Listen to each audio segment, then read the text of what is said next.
there are transitions, right? Whether it is going from, middle school to high school or elementary school to middle school, or if you're transitioning from a public high school to a private high school, there are differences.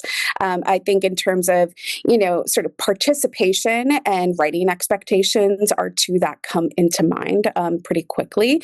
And what I mean by participation is that, when students are here, we, as an adult who lives and works in the community that I'm in, I see students at all points of the day, right? And active participation in student clubs, in leadership opportunities, in, discussion-based classes, or really just being innovative and proactive about their learning.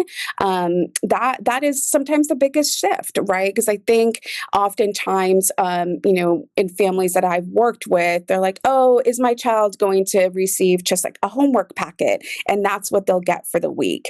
And so really re-educating in terms of what our expectations in our communities are of like, no, we want active participation in their learning.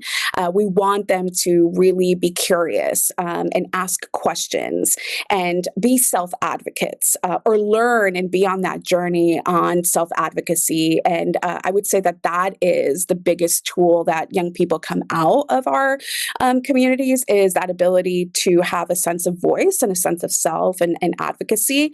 And then again, thinking about the challenge and the rigorous courses that we offer, they will have incredible skills in critical thinking, analytical, and writing, because oftentimes with our seminars, our labs, et cetera, they are doing a lot more. And so I would say that, again, speaking up a lot more, managing their time. I always say our schools are like a buffet, but the plate is the same size. And so then you have to manage how much you're picking up from each part of the buffet, and to seek help earlier and to understand that asking for help and being proactive for help is actually something that we really value and is a huge asset. But that doesn't come naturally to everyone, right? And so leaning on your advisors or your grade level deans, or any other adult that's your trusted adult to say, hey, I need help understanding how to prioritize or how to use my academic planner better.